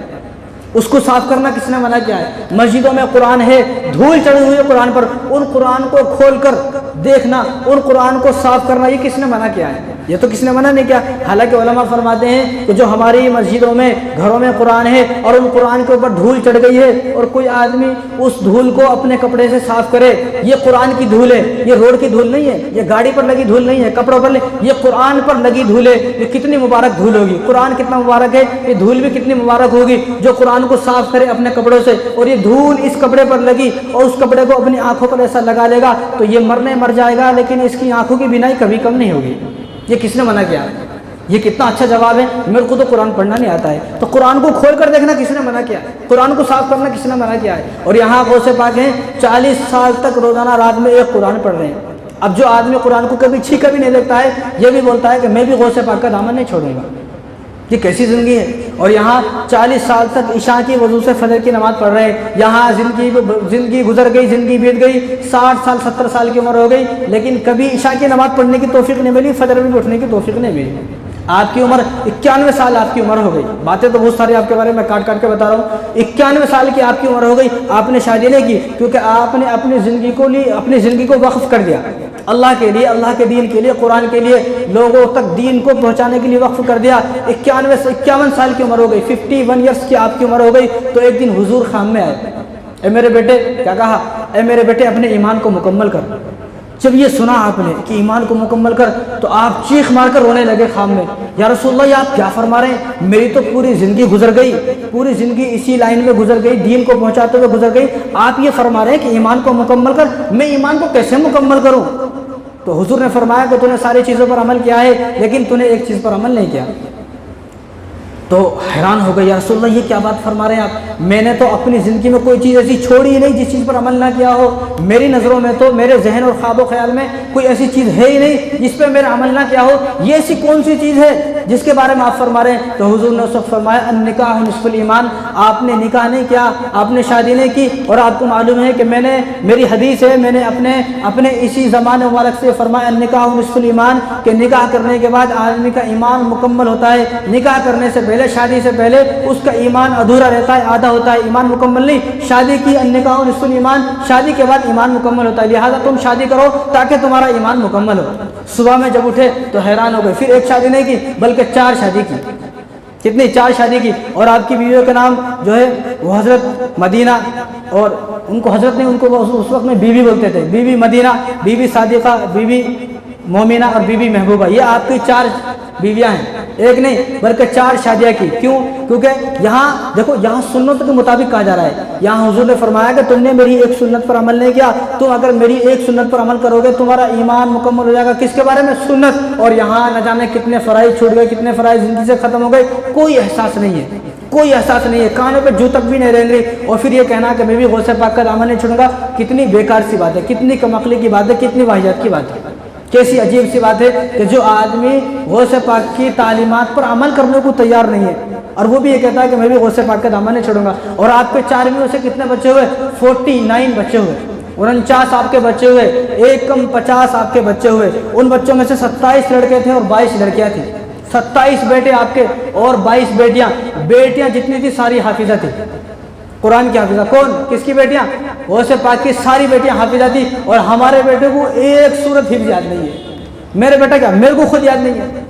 میرے کو خود جو ہے, جو بچپن میں 2-4 صورتیں یاد کرا تھا, آج بھی وہ 2-4 صورتیں یاد ہے, اس سے آگے مجھے یاد کرنے کی ضرورت بھی نہیں ہے. اور بیٹے 27 بیٹے, 27 کے 27 بیٹے سارے عالم دین تھے, سارے عالم تھے, سارے مولانا تھے, سارے مفتی صاحب تھے بیٹے. اور یہاں کیا ہے, یہاں ہمیں کوئی مطلب نہیں ہے. مول صاحب ہم لوگ اسکول میں پڑھا لیتے, کالج میں پڑھا لیتے, ہمارے کو کچھ بھی کرنا نہیں ہے. کیوں؟ کیونکہ جنت کی چابی تو میرے پاس ہے نا بھائی. جو یہ سوچے گا جنت بھی مجھے حاصل کرنا ہے, اللہ کو مجھے راضی کرنا ہے, کیسے میں اللہ کو راضی کروں, کیسے میں اللہ کو راضی کروں, کیسے میں جنت حاصل کروں, وہ تو دین کے بارے میں تھوڑا سوچے گا. لیکن جس نے پہلے ہی یہ سوچ لیا ہے کہ جنت تو میری جیب میں ہے, چابی میری جیب میں ہے. اور بعض لوگوں کا تو خیال یہ ہے کہ جنت میں جو لوگ یہ جائیں گے نا, یہ لوگ جو جائیں گے جنت میں, انہیں میرے سے پوچھ کے جاتے جنت میں. کہیں کو ایسا لگتا ہے رضوان انہیں سے, اس کا نام ہے رضوان. تو آپ کے 27 بیٹے, سارے کے سارے بیٹے جو ہے وہ عالم دین ہے, مولانا ہے, مفتی صاحب ہے. ہمارے بھی 4-5 بیٹے ہیں, لیکن ایک بیٹا بھی اس قابل نہیں ہے کہ وہ میرے مرنے کے بعد میری نماز جنازہ پڑھائے. بتاؤ کیسی عجیب سی بات ہے. کم سے کم اپنے بیٹے کو اس قابل تو بنائیں کہ مرنے کے بعد میری نماز جنازہ پڑھائے. ورنہ ہمارے بیٹوں کو تو نماز جنازہ کی دعا بھی یاد نہیں ہے، کتنے فرائض ہیں وہ بھی یاد نہیں ہے، کتنے واجبات ہیں، کیا نماز جنازہ کیا پڑھا جاتا ہے، کیسے پڑھی جاتی ہے، کیوں پڑھی جاتی ہے، کچھ نہیں معلوم۔ مرنے کے بعد ہی وہ امام صاحب نماز پڑھاتا ہے، نماز جنازہ ہماری، وہ امام صاحب بیچارہ کہاں کا ہے، کون ہے، کچھ نہیں معلوم، کچھ نہیں۔ لیکن میرا بیٹا اس قابل نہیں ہے، لیکن باتیں دیکھو، باتیں ہماری ایسی، اور ایسا لگتا ہے ابھی چینہ غوث پاک کے مجلس سے اٹھ کے ہوا ہے ایسی۔ تو اس قابل بنے اور اپنے بچوں کو اس قابل بنائے کہ میرے مرنے کے بعد میری نماز جنازہ پڑھائے۔ جب آپ کی وفات ہوئی اور آپ کی وفات ہونے لگی تو آپ کی 91 سال کی عمر تھی، جب آپ کی وفات ہونے لگی 91 ایئرس کی عمر میں آپ کی جو وفات ہوئی، اور آپ 11 ربیع الثانی ہفتے کے دن آپ کی وفات ہوئی، اور آپ نے کیا، آپ نے خود غسل کیا اور اپنے بیٹے سے کہا کہ مجھے غسل دینے کے بعد تم میرے کمرے سے باہر چلے جانا، مجھ سے فرشتے ملاقات کرنے کے لیے آئیں گے، آپ نے فرمایا۔ اور آپ کے بیٹے تھے عبد الرزاق، آپ کے پاس بیٹھے ہوئے تھے، اور آپ کا سر مبارک ان کے گود میں تھا، تو انہوں نے کہا کہ اللہ میرے والد صاحب کی مغفرت فرما۔ تو آپ نے کہا، غوث پاک نے اپنے بیٹے سے کہا، عبد الجبار، عبد الرزاق، عبد الوہاب، یہ 3 بیٹے ان کے ساتھ میں تھے، تو اپنے بیٹوں سے کہا کہ میرے لیے دعا نہ کرو کہ میری مغفرت، کیوں؟ کیونکہ میں 20 سال سے 20 سال سے جنت میں جو میرا گھر ہے میں اس کو دیکھ رہا ہوں، جنت میں جو میرا گھر ہے، جنت میں جو میرا محل ہے، اس کو اللہ تبارک و تعالیٰ 20 سال سے مجھے دکھا رہے ہیں، بس تم یہ دعا کرو میرے مرنے کے بعد اللہ تبارک و تعالیٰ اللہ تعالیٰ فوراً میرے مرنے کے بعد اپنا دیدار کرا دے، اپنی زیارت کرا دے۔ میں اب مرنے کے بعد اللہ کا دیدار کرنا چاہتا ہوں، اللہ کو دیکھنا چاہتا ہوں، اللہ کی زیارت کرنا چاہتا ہوں، جنت میں تو میں اپنا گھر دیکھ رہا ہوں۔ تو آپ کے بیٹے عبد الوہاب، شیخ عبد الوہاب، انہوں نے آپ کی نماز جنازہ پڑھائی، اور آپ کی قبر مبارک بغداد میں ہے، اور ہفتے کے دن آپ کا انتقال ہوا، اور آپ نے فرمایا کہ میری نماز جنازہ جلدی پڑھانا اور جلدی مجھے دفن کرنا۔ آپ کی جیسے وفات ہوئی، عصر ظہر کے بعد تقریباً شاید آپ کی وفات ہوئی، اس کے بعد رات میں ہی، اسی رات میں آپ کو دفن کر دیا، 4-5 گھنٹے کے بعد آپ کو دفن کر دیا گا۔ ایسا نہیں جمعرات کو وفات ہوئی یہاں سنڈے کو دفن کیا جا رہا، جتنا جلدی ہو سکے حضور نے فرمایا کہ اپنے مردوں کو دفن کریں۔ تو آپ کی وفات کب؟ ہفتے کے دن ہوئی، اور اسی دن رات میں ہی آپ کو آپ کو جو ہے وہ غسل دیا گیا، غسل دینے کے بعد آپ کو اسی رات میں آپ کو دفن کر دیا گیا۔ آپ کی نماز یعنی سب اسی رات میں ہو گیا، ایسا نہیں وہ کل کا انتظار کریں گے۔ اور آپ کے بیٹے شیخ عبد الوہاب، انہوں نے آپ کی نماز جنازہ پڑھائی۔ انا للہ و انا الیہ راجعون۔ اللہ تعالیٰ غوث پاک کے صدقے، شیخ عبد القادر جیلانی کے صدقے پوری امت کی مغفرت فرمائے، اور فلسطین کے مسلمانوں پر ان کے صدقے اللہ تعالیٰ رحم فرمائے، اور اللہ تعالیٰ ان کی قبروں پر اربوں کروڑوں رحمتیں نازل فرمائے۔ انہوں نے اپنی وفات سے پہلے 4 نصیحتیں کی۔ کتنی نصیحتیں؟ 4 نصیحتیں کی۔ کاش کہ ہم ان 4 نصیحتوں پر عمل کر لیں۔ ان 4 نصیحتوں میں سے ایک نصیحت پر ہمارا بڑا مضبوط عمل ہے، وہ بھی اپنے لیے۔ تو انہوں نے اپنے بیٹے سے کہا کہ میں تمہیں 4 نصیحت کرتا ہوں، میرے مرنے کے بعد ان 4 نصیحتوں کو یاد رکھنا، ان پر عمل کرنا۔ سب سے پہلی جو نصیحت کی، غوث پاک نے اپنے بیٹے شیخ عبد الوہاب کو یہ کہا کہ جب بھی بغداد کے اندر کوئی بیمار ہو جائے، تمہارے گھر کے آزو بازو، تمہاری بستی میں کوئی بھی بیمار ہو جائے، کسی کی طبیعت خراب ہو جائے، تو اس کی عیادت کرنا ہے۔ کیا کرنا ہے؟ اس کی عیادت کرنا ہے۔ کیوں؟ کیونکہ حضور نے ارشاد فرمایا، کوئی آدمی بیمار ہو گیا، کسی کی طبیعت خراب ہو گئی، اور تم اس کے پاس اس کو ملاقات کے لیے گئے، صرف ملاقات کے لیے گئے، ایسا نہیں کہ وہ اس کو ہاسپٹل میں لے کے جانا ہے، صرف ملاقات کے لیے گئے، اور اس کے پاس گئے، اس سے پوچھا کیسی طبیعت ہے آپ کی، اور اس کو بولے لا باس طہور، انشاءاللہ آپ فکر نہ کریں، اس بیماری کے بعد آپ گناہوں سے بالکل پاک و صاف ہو جائیں گے۔ تو اس کو دلاسا دیں، آپ ہمت نہ ہاریں، آپ حوصلے سے کام لیں، ہم آپ کے ساتھ ہیں۔ یہ بس 2-3 الفاظ اس کو بولے۔ تو کوئی آدمی اگر صبح کو گیا شام تک، کوئی آدمی شام کو گیا صبح تک، تو حضور نے فرمایا کہ جب یہ آدمی اس کے پاس صبح کو گیا تو شام تک 70,000 فرشتے اس کے لیے مغفرت کی دعا کرتے رہتے ہیں جو آدمی گیا ہے شام تک۔ شام کو کوئی آدمی گیا، صبح تک 70,000 فرشتے اس کے لیے مغفرت کی دعا کرتے رہتے ہیں۔ تو ہم نہیں چاہتے کوئی آدمی ہماری بستی میں بیمار ہو جائے، ہم اس کے پاس جائیں عیادت کے لیے، اور ہمارے لیے 70,000 فرشتے استغفار کی دعا کریں، مغفرت کی دعا کریں۔ کتنی بڑی بات ہے۔ ہم لوگوں کا حال تو یہ، اگر معلوم ہوا کہ فلاں آدمی کا ایکسیڈنٹ ہو گیا، فلاں آدمی بیمار ہے، تو ہم لوگ کیا بولتے ہیں؟ اچھا جو ہے، اچھا جو ہم بہت ستاتا تھا، بہت پریشان کرتا تھا، اچھا جو بیمار ہو گیا، اچھا جو۔ تو کتنی غلط واحجات بات ہے۔ حالانکہ حضور کیا فرما رہے ہیں کہ 70,000 فرشتے صبح سے شام تک، اور 70,000 فرشتے شام سے صبح تک اس کے لیے مغفرت کی دعا کرتے ہیں۔ یہ پہلی نصیحت ہے۔ اور دوسری نصیحت آپ نے کیا فرمائی؟ دوسری نصیحت یہ ہے کہ ہر آدمی کے ساتھ نرمی سے بات کرنا۔ ہر آدمی سے کیسے؟ نرمی سے۔ اور ہمارا حال کیا ہے؟ اگر کوئی مالدار آدمی آ گیا، جی سیٹ صاحب، جی فرمائیں۔ ہم لوگ اگر کوئی غریب آ گیا، تو ہمارا سینہ چوڑا ہو جاتا ہے. یہ نہیں. غوث پاک کی یہ 4 باتیں، ان باتوں پر عمل کریں کہ فرمایا نرمی سے بات کریں، حسن سلوک سے بات کریں، اچھائی سے بات کریں، غصے کو کنٹرول کریں، غصے کو برداشت کریں. غصے کا بار بار آنا، غریب آدمی کو دیکھتے غصہ آ جاتا، مالدار آدمی کو دیکھتے غصہ ٹھنڈا ہو جاتا. پولیس والے کے سامنے کیسے نرم ہو جاتا آدمی. نہیں، ابھی آپ گاڑی لے کے جا رہے، پولیس والا پکڑ لیا، اگر انہیں بولتا 1000 روپے تو دیتا نہیں دیتا. اور اسی راستے میں کوئی غریب بیٹھا ہوا صرف 5 روپے مانگتا ہے تو نہیں دیتا. کس طرح ٹھنڈا غصہ کیسے؟ پولیس والے کے سامنے کسی کو آتا غصہ نہیں آیا. پولیس والے کے سامنے آدمی کا غصہ بالکل کنٹرول ہو جاتا ہے، بالکل خاموش. اگر پولیس والا مار بھی دے تو بھی غصہ نہیں آتا.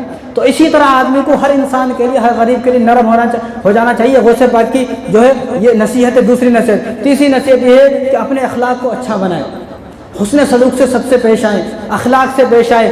ہر آدمی کا کام آنا سیکھے. ہر آدمی سے ایسے بات کریں کہ سامنے والے یہ سوچے کہ میں اس سے اگر اپنی ضرورت، اپنی تکلیف، اپنی پریشانی کچھ بتاؤں گا تو یہ میری پریشانی حل کرے گا، میری پریشانی کو بڑھائے گا نہیں بلکہ میری پریشانی کو کم کرے گا. اور چوتھی نصیحت یہ فرمائی کہ بھوکوں کو کھانا کھلانا، اپنے رشتہ داروں کو، دوستوں کو نہیں بلکہ ہر بھوکوں کو کھانا کھلانا. اور آپ نے فرمایا کہ میں نے تمام حدیثوں کو دیکھا، تمام عمل کو الٹ پلٹ کر کے دیکھا، مجھے جو عمل اللہ کو سب سے جلدی راضی کرتا ہے ان تمام عملوں میں مجھے یہ عمل نظر آتا ہے کہ بھوکوں کو کھانا کھلانا. اس لیے 4 نصیحتیں فرمائی. کوئی بیمار ہو جائے تو اس کی عادت کرنا، ہر مسلمان کے ساتھ نرمی سے پیش آنا، اور تمام مسلمانوں کے ساتھ اچھے اخلاق سے پیش آنا. اور چوتھی نصیحتیں فرمائی کہ بھوکوں کو کھانا کھلانا. یہ 4 نصیحتیں غوث پاک کی ہیں. تو ان 4 نصیحتوں پر عمل کریں، اور ان 4 نصیحتوں پر جو ہے خود بھی عمل کریں اور اپنے گھر میں جتنے لوگ ان پر عمل کرانے کی کوشش کریں. تو باتیں تو بہت ہے غوث پاک کی، میں بتانا چاہتا تھا لیکن اتنا وقت نہیں ہے. لیکن کیا کریں، مجبور ہیں ہم لوگ، مجبور ہیں ہم. بالکل بولنا نہیں چاہتا ہوں میں نے بہت دن سے بولنا ختم کر دیا، بولنا بھی نہیں چاہتا تھا، لیکن کیا کریں، مجبور ہیں. یہ دنیا اور اس دنیا کے مسلمان کس طرف چل پڑے ہمیں سمجھ میں نہیں آ رہا. کیسے مسلمانوں کو سمجھائے، کس طرح سمجھائے، سمجھ میں نہیں آتا. اللہ تعالیٰ نے قرآن کریم کے اندر فرمایا ان الذین یحبون ان تشیع الفاحشۃ فی الذین آمنوا لہم عذاب علیم فی الدنیا والآخرہ. جو مسلمانوں کو، ایمان والوں کو، جو یہ چاہتے ہیں کہ مسلمانوں کے درمیان بے حیائی پھیلے، جو مسلمانوں کو بے حیائی کے راستے پر لے جا رہے ہیں، برائی پر لے جا رہے ہیں، گناہ پر لے جا رہے ہیں، اللہ تبارک و تعالیٰ نے ایسے لوگوں کے لیے دنیا میں بھی اور آخرت میں بھی دردناک عذاب کو تیار کیا ہوا ہے. پھر دنیا والآخرہ، دنیا میں بھی ان کے لیے دردناک عذاب ہے اور آخرت میں تو ان کے لیے دردناک عذاب ہے. وہ کون لوگ ہیں؟ وہ ہے ہمارے ہیرو، ہمارے ہیروز. کون ہے ہمارے ہیروز؟ سلمان خان، شاہ رخ خان، عامر خان، یہ ہمارے ہیروز ہیں. حالانکہ ہمارے ہیرو کون ہیں؟ سب کو معلوم ہے، امام حسن حسین ہمارے ہیرو ہیں. لیکن اللہ تعالیٰ کیا فرما رہے ہیں کہ جو ان کے بارے میں کوئی فیصلہ کرنے کی ضرورت نہیں. کوئی آدمی سوچے گا، بیٹھے گا، قلم لے گا، فیصلہ کرے گا، سوچنے کی کوئی ضرورت نہیں ہے. جو آدمی گناہوں کی طرف لوگوں کو لے کے جا رہا ہے، پورے مسلمان قوم کو، پوری امت کو گناہ کے راستے پر جو آدمی لے کے جا رہا ہے، اس کے بارے میں آیت ہے ان الذین یحبون ان تشیع الفاحشۃ فی الذین آمنوا لہم عذاب علیم. کہ جو مسلمانوں کو، ایمان والوں کو بے حیائی کے راستے پر لے جاتا ہے، اللہ تبارک و تعالیٰ نے ایسے لوگوں کے لیے، ایسے انسان کے لیے، چاہے وہ کوئی بھی ہو، کتنا ہی بڑا مسلمان ہو، خان ہو، پٹھان ہو، کوئی بھی ہو، ایسے آدمی کے لیے اللہ تبارک و تعالیٰ نے دنیا میں بھی دردناک عذاب تیار کیا ہوا ہے اور آخرت میں بھی دردناک عذاب تیار کیا ہوا ہے. یہ جو دور ہے نا، اس دور میں سمجھ میں نہیں آتا کیسے لوگوں کو سمجھائیں. یہ دور ایسا چل پڑا ہے کہ اس دور میں گناہ کو گناہ سمجھنے کے لیے کوئی آدمی تیار نہیں ہے. گناہ کو گناہ، یعنی گناہ اتنا عام ہو گیا ہے، گناہ اتنے کر لیے، اتنے گناہ کر لیے کہ اب گناہ نظر نہیں آتا. گانے اتنے سن لیے کہ گانا سننا اب گناہ نظر نہیں آتا ہے. اتنی فلمیں دیکھ لیے کہ فلمیں دیکھنا گناہ نظر نہیں آتا ہے. اب تو انجوائے بولتے ہیں، انجوائے یہ کچھ بھی نہیں ہے، فلمیں دیکھ لیے تو کیا ہوا، فلمیں دیکھ لیے. بھائی سب سے پہلے یاد رکھیں ہم مسلمان ہیں، ہم مسلمان ہیں اور ہمارا مذہب اسلام ہے. اسلام مذہب ان تمام چیزوں سے آپ کو روکتا ہے. اسلام نے ان تمام چیزوں کو حرام، ناجائز قرار دیا ہے جو تم کو آخرت سے غافل کر دے، جو اللہ کی یاد سے غافل کر دے، جو قرآن سے تمہیں دور کر دے، مسجد سے تمہیں دور کر دے، چاہے وہ کوئی بھی کام ہو. اسلام ہر ایسی چیز سے آپ کو بچانا چاہتا ہے. اسلام ایسی تمام چیزوں سے آپ کو بچا کر اور آپ کو نیک اور آپ کو اچھا، پرہیزگار، متقی آدمی رکھ کر آپ کو، اسلام آپ کو جنت میں پہنچانا چاہتا ہے. لیکن یہ دور ایسا چل پڑا ہے، اس دور میں کوئی آدمی گناہ کو گناہ نہیں سمجھتا ہے. ایک ہے گناہ کرنا، ایک ہے گناہ پر خوش ہونا اور ایک ہے گناہ پر خوشی منانا. گناہ کرنا کتنی بڑی بات ہے، گناہ پر خوش ہونا کتنی، اس سے بھی بڑا جرم ہے، اور گناہ پر خوشی منانا اور کتنا بڑا جرم ہوگا. آج کل پہلے یہ سنتے تھے کہ بھئی نوجوان فلمیں دیکھتے ہیں، ہمارے نوجوان فلمیں دیکھتے ہیں. ایک وقت تھا ایسا کہ بھئی نوجوان لڑکا ہے، 20-25 سال کا لڑکا ہے، فلمیں دیکھتا ہے. لیکن یہ وہ دور نہیں ہے. اس دور میں بوڑھا بھی فلمیں دیکھتا ہے، جوان بھی فلمیں دیکھتا ہے، بچہ بھی فلمیں دیکھتا ہے، عورتیں بھی فلمیں دیکھ رہی ہے. برقعے کے ساتھ عورتیں بھی فلمیں دیکھ رہی ہیں اور اس پر خوش بھی ہو رہی ہیں، بلکہ ایسا بتایا جا رہا ہے کہ جیسے کوئی بہادری کا کام کیا ہو۔ فلمیں دیکھنا تو کتنا گناہ کی بات ہے۔ اب اس ہفتے سلمان خان کی کوئی فلم آئی ہے، دیکھو میں تو ان باتوں کو بتانا نہیں چاہتا، میں ایسے نالائق اور بدبختوں کا نام لینا نہیں چاہتا اس ممبر پہ۔ یہ ممبر میرے اللہ کا، یہ میرے رسول کا ممبر ہے، میرے نبی کا ممبر ہے۔ اس ممبر سے اگر کوئی بات ہوگی تو صرف رسول اللہ صلی اللہ علیہ وسلم کی سیرت بیان کی جائے گی اور لوگوں کو گناہوں سے روکا جائے گا۔ لیکن یہ معاشرہ اس طرف چل پڑا ہے کہ لوگوں کو کہاں جا کر سمجھائیں، پھر کہاں جا کر سمجھائیں؟ کہ سنیما ہال کے آگے بیٹھ کر سمجھائیں؟ کہاں سمجھائیں لوگوں کو؟ ہمارے پاس یہ ایک جگہ ہے، ہم یہیں سے سمجھا سکتے ہیں، مجبوراً ہم سمجھائیں۔ اور ہمارا سمجھانے کا مقصد یہ نہیں ہے کسی سے ہمیں دشمنی ہے، ہمارا سمجھانے کا مقصد یہ ہے کہ آپ میرے نبی کے امتی ہو، آپ میرے ایمانی بھائی ہو، میرے نبی کے امتی ہو۔ میں آپ سب کو جہنم میں دیکھتا ہوا جانا نہیں، جہنم میں جاتے ہوئے نہیں دیکھ سکتا، میں آپ سب کو پورے امت مسلمہ کو جنت میں جاتا ہوا دیکھنا چاہتا ہوں۔ بس یہ میری تمنا، یہی میری آرزو، یہ میری خواہش ہے۔ اسی خواہش کے بنیاد پر آپ کو یہ باتیں بتائی جاتی ہیں۔ کسی سے کوئی پرسنل دشمنی نہیں ہے، کسی سے کوئی ایسا نہیں ہے کوئی زمین جائیداد قبضہ کر لی ہے، اس کی زمین جائیداد میں اپنے نام کراؤں۔ بس صرف یہی مقصد ہے کہ میں آپ سب کو حضور صلی اللہ علیہ وسلم کے ساتھ جنت میں دیکھنا چاہتا ہوں۔ میں چاہتا ہوں کہ آپ سب کو رسول اللہ صلی اللہ علیہ وسلم اپنے مبارک ہاتھوں سے حوض کوثر پیش کریں اور آپ جو ہے وہ امام حسن حسین کے ساتھ جنت میں داخل ہوں۔ صرف یہ مقصد ہے، اس سے آگے کوئی مقصد نہیں ہے۔ لیکن یہ دور ایسا ہے کہ اس دور میں لوگ اتنے گناہ کر لیے، اتنا گناہ کر لیے، اب گناہ نظر نہیں آتا۔ ایسا لگتا ہے گناہوں سے محبت ہو گئی ہے، گناہوں سے محبت۔ ایک ہے گناہ کرنا، ایک ہے گناہ پر خوش ہونا، ایک ہے گناہ پر خوشی منانا۔ یہ جس آدمی کے اندر علامتیں یہ تین چیزیں پائی گئی وہ عادی منافق ہے، وہ عادی منافق ہے۔ آج سلمان خان کی فلم دیکھ رہے ہیں، اس پر خوشی بھی منا رہے ہیں، خوش بھی ہو رہے ہیں اور دوسروں کو بتا بھی رہے ہیں دیکھو میں کتنا بہادری کا کام کر کے آیا، اور اپنے اسٹیٹس پر سوئی لگا بھی رہے ہیں۔ اور بھائی گناہ کرنا ہے تو بند کمروں میں بیٹھ کر گناہ کرو۔ یہ آپ کس طرح گناہ کر رہے ہو؟ کتنی ضلالت کی بات ہے، کتنی رسوائی کی بات ہے، اور کتنی بے شرمی کی، بے حیائی کی بات ہے، کتنی بے غیرتی کی بات ہے۔ پہلے لوگ گناہ کرتے تھے، گناہ کو چھپاتے تھے نہیں کہ میں نے کوئی گناہ کیا کسی کو پتہ نہ چل جائے، چھپ کر لوگ فلمیں دیکھنے جاتے تھے، چھپ کر لوگ جو ہے وہ الٹا سیدھا کام کرتے تھے۔ لیکن اب ایسا کچھ بھی نہیں، کھلے عام جاتے ہیں، سارے دوست مل کے چلو فلمیں دیکھیں گے، سارے دوست مل کے چلو واحد کام کریں گے۔ کتنی بے حیائی کی بات ہے، کتنی بے شرمی، کیسے سمجھایا جائے، کتنی بے غیرتی کی بات ہے۔ تو کبھی ہم لوگ کسی غریب کی مدد کرنے پر خوش نہیں ہوئے، کبھی قرآن پڑھ کر ہمیں خوشی نہیں ہوئی، کبھی والدین کی سر دبا کر، والدین کی خدمت کر کر، والدین کے پیروں کی مالش کر کر، والدین کے سر کی مالش کر کر، والدین کی جو ہے ان کی خدمت کر کر، والدین کے ساتھ کام کر کر کبھی ہمیں خوشی نصیب نہیں ہوئی۔ لیکن سلمان خان کی مووی دیکھ کر خوشی، کتنے خوشی منا رہے۔ مالیگاؤں کے اندر جو کتنا بڑا شہر ہے، مسلمانوں کا شہر ہے، کتنی بڑی آبادی ہے مسلمانوں کی، وہاں پر ابھی کل پرسوں دیکھا گیا ہے کہ سلمان خان کی مووی دیکھنے گئے مسلمان اور اندر جا کر پٹاخے چلائے، خوشیاں منا رہے ہیں، ناچ رہے ہیں، گا رہے ہیں۔ بتاؤ، ایسا لگتا ہے وہ ان کا ہیرو ہے۔ ہمارے ہیرو وہ نہیں ہے، ہمارے ہیرو وہ ہیں جنہوں نے دین ہم تک پہنچایا ہے۔ صحابہ ہمارے ہیرو ہیں، کوئی سلمان خان، شاہ رخ خان یہ ہمارے ہیرو نہیں ہے، نہ یہ ہماری سفارش کریں گے کل قیامت کے دن۔ یہ تو دنیا میں ہمارے کام نہیں آ رہے بھائی، دنیا میں ہمیں مارا جا رہا ہے، کب سے ہمیں مارا جا رہا ہے، کب سے ہماری موب لنچنگ ہو رہی ہے، کب سے ہمیں ہندوستان سے نکالنے کی باتیں چل رہی ہیں۔ کوئی کچھ بولا ہیرو؟ کوئی ہیرو کچھ نہیں بولا۔ کسی کی زبان سے جو ہے ان کی سب کی زبان کو سانپ سونگھ گیا، سب کی زبان پر تالے لگ گئے، کسی کی زبان سے ایک جملہ نہیں نکلا۔ ابھی فلسطین کے اندر کتنا ظلم ہو رہا ہے، مسلمانوں کو جا رہا، لاکھوں فلسطین مسلمانوں کو قتل کر دیا، شہید کر دیا گیا، 60 مسجدوں کو بم سے اڑا دیا گیا، 100 مسجدوں کو جو ہے وہ نقصان پہنچا دیا گیا، 100 مسجدوں پر اسرائیل والوں نے قبضہ کیا ہوا ہے۔ لیکن کبھی کسی نے بولا، کسی ہیرو نے کوئی جملہ اپنی زبان سے نکالا؟ کبھی نہیں نکالا۔ کیوں؟ کیونکہ وہ ہمیں اپنا نہیں سمجھتے ہیں۔ لیکن مصیبت یہ ہے ہم ان کو اپنا سمجھتے ہیں، ہم ان کو کائی کو اپنا سمجھتے ہیں، سمجھ میں نہیں آتا ہے۔ اس لیے میں کہتا ہوں جو سلمان خان، شاہ رخ خان کو اپنا ہیرو سمجھتا ہے، جن کو محبت ہے، میں صرف ایک بات اگر کوئی عقل مند ہوگا تو اس بات سے سمجھ جائے گا۔ صرف ایک بات بولتا ہوں، ان لوگوں کو بولو کہ ایک مووی فری میں دکھاؤ۔ بھائی ٹائیگر 3 فلم آئی نا، اس کو بولو سلمان خان کی یہ فلم فری میں دکھا۔ کبھی ہو سکتا ہے؟ کبھی نہیں۔ کیوں؟ کیونکہ ان کو تمہارے پیسوں سے محبت ہے، تم سے کوئی محبت نہیں ہے۔ تم ان کے نزدیک کیڑا مکوڑا ہو، کیڑے مکوڑے سے زیادہ کوئی حیثیت نہیں ہے ہماری نزدیک۔ ان کو ہمارے پیسوں سے محبت ہے، وہ ہماری جیبوں سے پیسہ نکالنا چاہتے ہیں۔ اگر واقعی میں اس کو سچ مچ میں ہم سے محبت ہے، سچ مچ میں وہ ہمارا ہیرو ہے اور سچ مچ میں ہمارے لیے جان دے سکتا ہے، ہمارے لیے لڑ رہا ہے، تو ایک مووی فری میں دکھائے نا، صرف ایک مووی پوری زندگی بھر، ہر فلم میں 200 300 کروڑ کما رہے نا، ایک مووی فلم میں دکھا کے دکھائے۔ کبھی ایسا زندگی میں نہیں ہو سکتا۔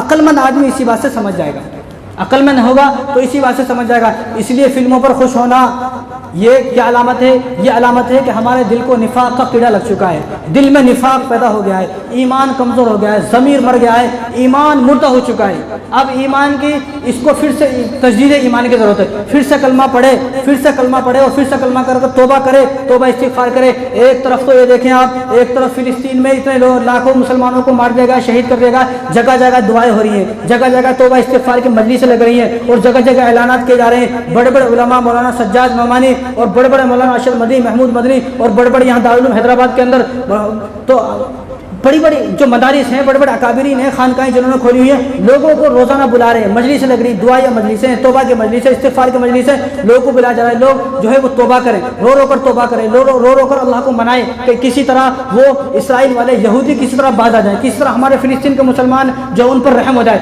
کسی طرح فلسطین کے جو مسلمان مارے جا رہے ہیں کسی طرح وہ بچ جائیں، اللہ تعالیٰ کسی طرح ان کی حفاظت فرمائے۔ روزانہ دعائیں ہو رہی ہیں۔ ابھی ایک دعا کا پرچہ آیا ہوا ہے کہ بازو میں ایک مسجد ہے، وہاں بھی آج کل شام میں دعا ہے۔ تو کتنی دعائیں ہو رہی ہیں، یہ ایک طرف تو اتنی دعائیں ہو رہی ہیں اور اتنے توبہ استغفار کی مجلسیں لگ رہی ہیں، اور ایک طرف ہمارا نوجوان سلمان خان کی مووی دیکھ کر خوشی منا رہا ہے۔ تو معلوم یہ ہوا، پتہ یہ چلا کہ اس کو سلمان خان سے محبت ہے، اس کے دل کے اندر نفاق پیدا ہو چکا ہے، یہ منافق بن چکا ہے، یہ منافق کی علامت ہے۔ گناہ پر خوش ہونا یہ منافق کی علامت ہے، اور گناہ پر خوش بھی ہونا اور خوشی منانا اور دوسروں کو بھر بھر کر لے کے جانا اور آ کر اپنے دوستوں کو بتانا میں فلاں مووی دیکھ کے آیا، میں سلمان خان کی مووی دیکھ کر وہ ایسی مووی ہے، ایسی مووی ہے، یہ ساری چیزیں جہنم میں لے جانے والے ہیں۔ گناہ پر خوش ہونا اللہ کے عذاب کو دعوت دینا ہے، گناہ پر خوش ہونا اللہ کے عذاب کو چیلنج کرنا ہے، اللہ کے عذاب کو اپنے پر بلانا ہے۔ ان بطش ربک لشدید، اللہ تبارک و تعالیٰ کا عذاب بڑا سخت ہے۔ اس لیے ہم لوگ دعا کر رہے ہیں، تمہیں تو دعا کرنی چاہیے تھی فلسطین کے مسلمانوں کے لیے، فلسطین کے کتنے مسلمان مارے جا رہے ہیں ان کے لیے دعا کرنی چاہیے تھی۔ یہاں ہمارا نوجوان ہمارا ویڈیو بنا کر یوٹیوب پر ڈالتا ہے کہ بھئی دعا کرو سلمان خان کی فلاں مووی آنے والی ہے، دعا کرو سلمان خان کی فلم کامیاب ہو جائے۔ استغفر اللہ، اسی وقت اللہ تبارک و تعالیٰ کا عرش بھی کیا ہوگا، یہ زمین پھٹنے کو تیار ہوگی، آسمان پھٹنے کو تیار ہوگا۔ یہ کیسی دعا کر رہے ہیں؟ یہ کیا لگتا ہے ترا؟ کیا لگتا ہے؟ کیا تعلق ہے؟ ہمارا کوئی تعلق نہیں ہے، ہمارا تعلق ان لوگوں سے ہے جو مسجد اقصیٰ کی حفاظت کے لیے جو پورا خاندان اجڑ گیا، جن کی لاشیں بھی نہیں مل رہی ہیں، ان کے والدین صرف ایک ہاتھ کو اٹھا کر پھر رہے ہیں کہ میرے بیٹے کا یہ ہاتھ ہے بس اور کچھ بھی نہیں ہے، بم سے اڑا دیا گیا ہے۔ وہ ہمارے ہیرو ہیں۔ ہمارا تعلق ان سے جو مسجد اقصیٰ کی حفاظت کرنے کے لیے شہید ہو گئے، ان سے ہمارا کوئی تعلق نہیں ہے۔ سن لے وہ لوگ جو پھر ہمارا کام کیا ہے؟ ہمارا کام ہے مسجدوں کو آباد کرنا، مسجدوں کو بھرنا ہمارا کام ہے، لیکن ہم سنیما گھروں کو آباد کر رہے ہیں۔ اس لیے کسی نے کہا نا، ایک ہی صف میں کھڑے ہو گئے، ایک ہی لائن میں کھڑے ہو گئے سارے خبیث، ایک ہی لائن میں کھڑے ہو گئے۔ بھائی سنیما ہال میں جب جاتے ہیں تو لائن میں لگ کر ٹکٹ لیتے نہیں لیتے، تو ایک ہی لائن میں کھڑے ہو گئے سارے خبیث، نہ کوئی دیوبندی رہا نہ کوئی اہل حدیث۔ یا مسجد میں آتے ہیں نا، بڑے بڑے کمینے لوگ ہیں، مسجد میں آتے ہیں بڑے بدبخت لوگ ہیں، یہ ہماری مسجد ہے، یہ ہماری مسجد نہیں ہے، وہ ہماری مسجد ہے، وہ ہماری مسجد ہے، وہ ہماری مسجد نہیں ہے، یہ مول صاحب ہمارا نہیں ہے، یہ مول صاحب ہمارا ہے، یہ حافظ ہمارا ہے، وہ مول صاحب۔ یہ مسجدوں میں ہے، مسجدوں میں اتنے فرقے، اتنے لڑائی، اتنے جھگڑے، تو مسجدوں میں ساری باتیں ہیں۔ یعنی مسجد کے بارے میں اختلاف ہے، عالم کے بارے میں اختلاف ہے، حافظ کے بارے میں اختلاف ہے، مفتی صاحب کے بارے میں اختلاف ہے، لیکن سلمان خان، شاہ رخ خان کے بارے میں کوئی اختلاف نہیں ہے۔ کسی نے کہا سلمان خان کس مذہب کا ہے، کس مسلک کا ہے؟ کسی نے مانا؟ جب سنیما ہال کی بات آتی ہے، فلموں کی بات آتی ہے، تو کسی کا کوئی اختلاف، سب ختم ہو جاتے، کوئی اختلاف نظر نہیں آتا۔ جب مسجد میں آتے ہیں، یہ مسجد ہماری نہیں ہے بھائی، یہ مول صاحب ہمارے نہیں ہے۔ جس آدمی کے سینے کے اندر قرآن ہے، جس آدمی کے اندر سینے کے اندر قرآن ہے، جو عالم دین ہے، رسول اللہ صلی اللہ علیہ وسلم کی احادیث مبارک جس کے سینے میں قید ہے، پوری بخاری شریف کو جس نے اپنے سینے میں رکھا ہوا ہے، اس کے بارے میں تمہارا یہ کہنا ہے کہ ہمارا مول صاحب نہیں ہے؟ جو مسجد ہے وہ ان المساجد للہ، جو مسجد اللہ کا گھر ہے، اللہ کا نام لے جاتا ہے، اس مسجد کے بارے میں یہ کہنا یہ ہماری مسجد نہیں ہے، اور سلمان خان کے بارے میں کسی کا کوئی اختلاف نہیں ہے۔ تو پتہ چلا کہ تمہیں سلمان خان سے محبت ہے، اس لیے قیامت کے دن اسی کے ساتھ ہو گئے۔ تو ہمیں مسجدوں کے اندر عیب نظر آیا، علماء کے اندر عیب نظر آیا، حافظوں کے اندر عیب نظر آیا، لیکن سلمان خان کے اندر ہمیں کوئی عیب نظر نہیں آیا۔ سمجھ میں نہیں آتا کیوں عیب نظر نہیں آیا؟ کیوں؟ کیونکہ شیطان سے محبت ہے، گناہوں سے محبت ہے، نفاق اور منافقت کے راستے پر چل پڑے، نفاق ہمارے دل کے اندر پیدا ہو گیا۔ ابھی وقت ہے، سمجھ جاؤ، ابھی وقت ہے, ابھی سمجھایا جا رہا ہے, ایک وقت آئے گا کوئی نہیں سمجھائے گا. یہ باتیں آپ کو کوئی سمجھائے گا بھی نہیں, کوئی ان باتوں کو نہ بولنا چاہتا ہے نہ سمجھانا چاہتا ہے. سب کو معلوم ہے کہ امت کس راستے پر چل پڑی ہے. ایک وقت آئے گا آپ کو کوئی نہیں سمجھائے گا. اسی ابھی وقت ہے, ابھی سمجھ جائیں, ابھی رک جائیں, اپنے آپ کو روک لو. آخرکار کب تک فلمیں دیکھو گے؟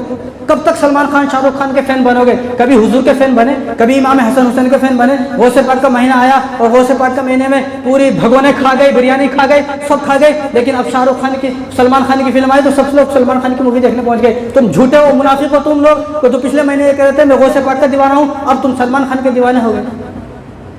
کیسے سمجھائیں, کیسے لوگوں کو سمجھایا جائے؟ سارے اختلاف یہاں آ کر ختم ہو جاتے ہیں. مجھے تو یہ سمجھ میں نہیں آتا, جب لوگ سنیما ہال کے اندر سلمان خان کے لیے گئے تو وہاں ان لوگوں کو کیوں عیب نظر نہیں آتا, کیوں اختلاف نظر نہیں آتا؟ مسجد میں آتے تو اختلاف نظر آتے. میں ہوں, اگر میں کسی لڑکی کو, آپ نے مجھے کسی لڑکی کے ساتھ چوما چاٹی کرتے ہوئے دیکھ لیا کسی بھی کہیں بھی, تو آپ مجھے یہاں بیٹھنے دو گے؟ آپ کے ہر مسلمان کے دل میں میری نفرت پیدا ہو جائے گی. بھئی ہم اس آدمی کے پیچھے نہ ماننے پڑیں, کیوں؟ کیونکہ اس کا غلط چکر چلاتا ہے, غلط لڑکیوں سے بات کرتا ہے, اس کی گرل فرینڈ ہے, اس کے پیچھے نہ ماننے پڑیں گے. اور اس کی ہزاروں گرل فرینڈ ہے, اس پر تمہیں غصہ نہیں آتا؟ اس کے اوپر تمہیں بڑا پیار آتا ہے؟ وہ تمہارا کیا لگتا ہے؟ تمہارے لیے کوئی آواز اٹھائی؟ ہندوستان سے آج مسلمانوں کو بھگانے کی بات ہو رہی ہے, کوئی آواز اٹھائی؟ اتنے سارے فلسطین کے اندر لوگ مار دیے گئے, اس نے کوئی آواز اٹھائی؟ اس کو تو پتہ بھی نہیں, اس کو تو کوئی لینا دینا بھی نہیں ہے. اس لیے میں کہتا ہوں سلمان خان شاہ رخ خان سے اچھا تو وہ رونالڈو ہے. رونالڈو جو اسلام کے اندر بھی نہیں ہے, مسلمان بھی نہیں ہے, اس نے اپنے سونے کے 12 کروڑ کے جوتے فلسطین کے مسلمانوں کے لیے دان کر دیے. ان سے اچھا تو وہ ہے. حالانکہ وہ اسلام, وہ مسلم, اس نے کہا بھی نہیں میں مسلمان ہوں, نہ وہ مسلمان ہے, لیکن یہ لوگ بولتے ہیں میں مسلمان ہوں, میرا نام سلمان خان ہے, شاہ رخ خان ہے, آؤ میری فلمیں دیکھنے کے لیے. سب سے زیادہ فلمیں دیکھنے والے مسلمان ہیں. کیسے روکا جائے؟ اور داڑھی رکھ کر, کرتے پاجامہ, ٹوپی لگا کر, میں نے خود کل ہی دیکھا ہے, میں نے خود دیکھا ہے, وہ آدمی انٹرویو لے رہا ہے اور سنیما ہال کے باہر کھڑا ہوا, برقعے میں عورتیں آ رہی ہے. اس لیے میں تو ہاتھ جوڑتا ہوں, اگر تمہیں فلمیں دیکھنے جانا ہے اور اپنی جو ہے وہ برقع اتار دے, وہ داڑھی کو کاٹ لے اور ٹوپی کو اتار دے, کرتے پاجامہ کو اتار دے, آپ اسی طرح فلمیں دیکھنے جائیں. پورے اسلام کو بدنام نہ کریں. اسلام میں رہنا ہے تو رہے, ورنہ اسلام کو بدنام نہ کریں. اللہ کو ہماری ضرورت نہیں ہے, ہمیں اللہ کی ضرورت ہے. ہم سب کو اللہ کی ضرورت ہے, اللہ کو ہماری کوئی ضرورت نہیں ہے. پوری دنیا کے مسلمان کافر ہو جائیں, اللہ کو کوئی فرق پڑنے والا نہیں ہے. اس وقت 7 ارب 7.5 ارب لوگ ہیں دنیا کے اندر, اس میں سے صرف 2 ارب مسلمان ہیں, 2 ارب مسلمان, باقی 6 ارب لوگ اور 5.5 اور 6 ارب لوگ ہندو ہیں, کافر ہیں, یہودی ہیں, عیسائی ہیں, کرسچن ہیں. اللہ کو کوئی فرق ہوا؟ اللہ کو کوئی فرق نہیں پڑتا ہے. اس لیے اسلام میں رہنا ہے تو رہیں, اس طریقے سے رہیں. یا ایھا الذین آمنوا ادخلوا فی السلم کافہ, اسلام کے اندر پورے داخل ہو, آدھا تیتر آدھا بٹیر, یہ بیچ کا نہ بنے. بیچ کا آدمی کسی کو پسند نہیں ہے. اس لیے کسی سلمان خان شاہ رخ خان سے ہمارا کوئی تعلق نہیں ہے. اور وہ آدمی جو فلمیں دیکھتا ہے, اور یہاں ہم لوگ دعا کر رہے ہیں, ہم لوگ پریشان ہیں, ہماری دعا کہیں کو قبول نہیں ہو رہی, پوری دنیا کے اندر دعائیں ہو رہی ہیں, دعا کہیں کو قبول نہیں ہو رہی.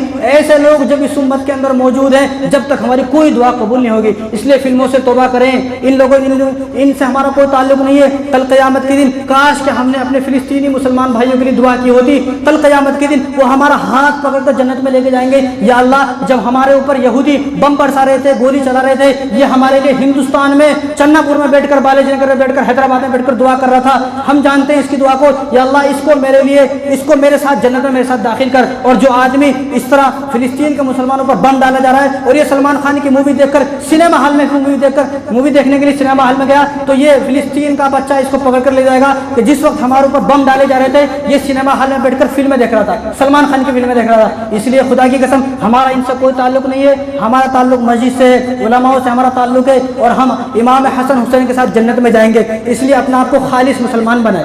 کسی سلمان خان شاہ رخ خان سے ہمارا کوئی تعلق نہیں ہے. گناہ ہو گیا ہے تو توبہ کرے, فلمیں دیکھ لیے تو توبہ کرے. یا کتنے لوگ تو جمعے کے دن جمعے کی نماز پڑھنے آئے, جمعے کی نماز پڑھنے آتے ہیں, لیکن ان کا ارادہ یہ ہے کہ فلم شروع ہونے والی ہے, جمعے کے بعد دوبارہ, جمعہ پڑھنے کے بعد دوبارہ پھر سنیما ہال کو جا کر فلمیں دیکھوں گا. تو ایسے آدمی کی کوئی توبہ قبول ہونے والی نہیں ہے. توبہ کرے. آخر کب تک فلمیں دیکھو گے؟ آخر اب اسٹاپ کرے, اب بس کرے, اب بس بہت ہو گیا. یا اللہ یا رسول اللہ کے 50 سال ہو گئے زندگی کی فلمیں دیکھتے دیکھتے. دلیپ کمار سے لے کر سلمان خان شاہ رخ خان تک کتنا لمبا ایک گیپ ہے, اس پورے گیپ میں میں فلمیں دیکھتا آیا ہوں. اب بس کریں, بس اب توبہ کر لیں, اب بہت ہو گیا. بس اب مسجد کو آ جائے, مسجد کو بھر دیں. مسجدیں بھی ہمیں بلا رہی ہیں, سنیما ہال کسی کو نہیں بلا رہا, ہم زبردستی جا رہے ہیں. یہاں مسجد ہمیں بلا رہی ہے. مسجدوں کو اپنا گواہ بنائے کہ کل قیامت کے لیے مسجد ہماری گواہی دے. یا اللہ, کہ جس وقت سارے لوگ سنیما ہال کے اندر سلمان خان کی فلمیں دیکھنے جا رہا تھا, یہ آپ کی مسجد میں آپ کو یاد کر رہا تھا. تو اللہ تعالیٰ انہی سب باتوں پر ہم سب کو عمل کرنے کی توفیق عطا فرمائے. وما علینا الا البلاغ.